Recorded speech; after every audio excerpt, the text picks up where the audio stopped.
배우가 들려주는 옛날 이야기 1인 낭독극 조선 악당.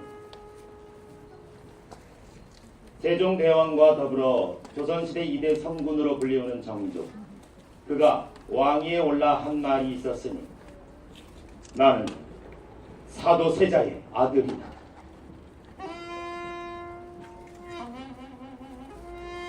(1762년) 영조 왕의 후계자로 지목되던 정조의 아버지 사도세자가 노론 벽파와의 갈등 속에서 기주에 갇혀 8일 만에 죽는 최후를 만난다.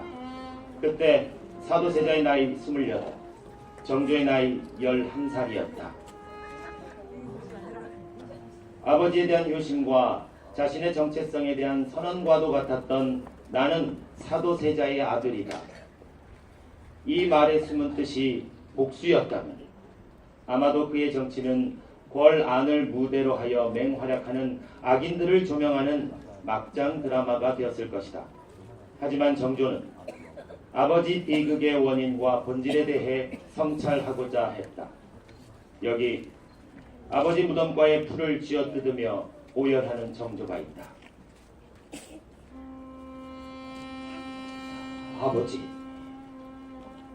아버지의 죽음은 자식인 저에게도 그 탓이 있사옵니다. 아버지를 대신할 새 손이 없었더라면 선왕께서 그렇게 아버지를 죽게 할 수는 없었을 테니까요. 아버지. 정조 자신의 존재가 아버지 죽음의 필요 조건이 되었다는 생각, 그것이 아버지 비극의 본질을 성찰하는 계획이었다. 정조는 개인적으로는 아버지의 한을 풀면서 할아버지가 추진해온 탕평책과 왕조 중흥의 사업을 마무리하는 것을 자신의 과제로 삼았다. 이에 대한 정조의 생각은 다음과 같았다. 나는 아버지의 비극을 빚어낸 붕당 정치의 폐단을 극복하길 바란다. 나는 제야의 선비와 백성을 적극 포용하여 사회 통합을 강화함으로써 백성을 중심에 둔 3인 국가를 확립하길 바란다. 정조의 이와 같은 염원은 1776년 즉위 후 펼친 개혁 정치를 통해 완성되어 간다.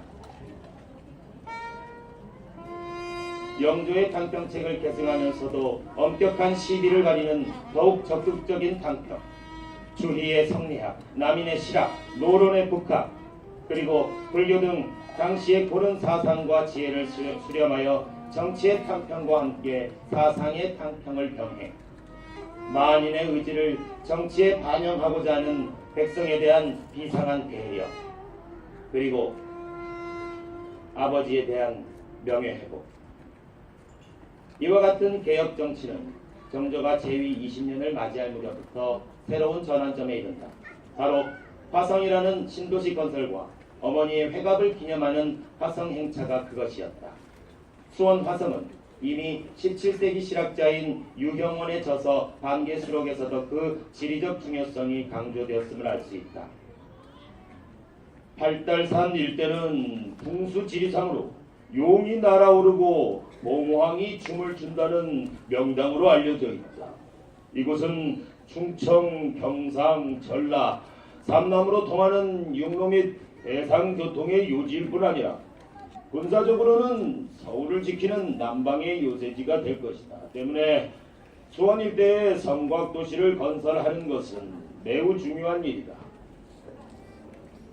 유형원의 주장은 한 세기를 지난 정조시대에 이르러서야 받아들여졌다.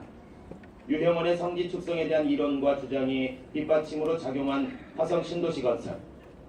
정조의 백성에 대한 배려는 화성 축성 공사를 시작하면서 내린 교서 중 공사 지침을 시달하는 대목에서도 엿볼 수 있다.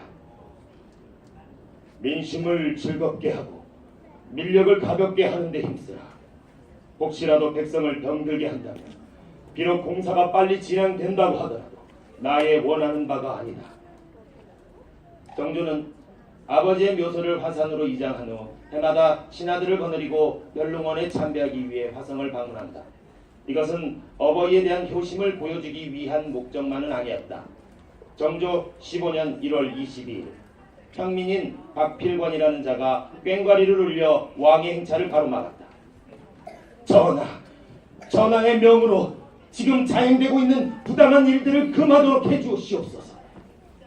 정조의 명으로 박필관이 말을 계속 이어갈 수 있었다. 아전과 백성이 결탁하고 상민이 족보를 위조하는 일, 소와 나무를 함부로 해치는 일, 지방 도호들이 토지 변병을 마음대로 하고 노비를 30명 이상 가지거나 장토를 30결 이상 소유하는 일입니다. 그리고 군역에 대한 수표를 20척으로 줄여주시옵소서. 정조는 백성들의 목소리를 직접 듣고 싶어했다. 한 번의 행차마다 상언이나 격쟁을 통해 대략 85건의 민원을 처리한 정조는 경호의 어려움을 들어 격쟁에 반대하는 포도대장에게 이렇게 말하였다. 무릇 팔방의 백성은 나의 적자이거늘 갓난아기 보살피듯 가까이 하는 것이 도리가 아니니라. 이에 대신들이 청하기를 전하, 소민들이 상언을 하는 것은 매우 외람되고 난잡한 행동이옵니다. 상언과 격쟁을 받지 마시옵소서. 듣거라. 저 말할 곳 없는 자들이 억울함을 가슴에 품고 달려와 하소연하기를 어린 자식이 부모에게 하소연하듯하니 그렇게 만든 자가 잘못이지 저들에게 무슨 잘못이 있단 말입니다. 이처럼 정조는 현장에서 접수한 민원을 검토 후 3일 이내에 처리하도록 하였다. 정조의 궁방 나들이 중에서도 을묘 원행으로 불리는 1795년의 현룡원 방문은 각별한 뜻을 지니고 있었다. 이 행차는 표면상으로는 어머니인 해경궁 홍씨의 회갑을 경축하기 위한 나들이였지만 그 이면엔 정조가 꾸었던 꿈이 담겨 있었다. 화성을 무대로 하여 아버지와 어머니 그리고 자신을 따르는 모든 친위 세력을 하나로 묶어 세우는 꿈.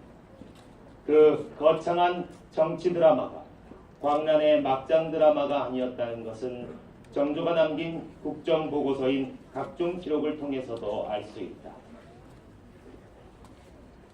나는 사도세자의 아들이다.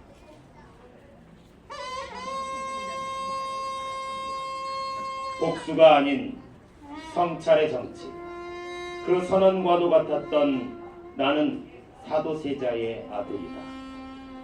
이는 몇 세기가 흐른 지금 정치 막장 드라마 속 이름 없는 단역을 겪어내야 하는 오늘의 민초들이 이곳을 찾는 또 하나의 이유가 될런지도 모를 일이다. 글 낭독 박종국.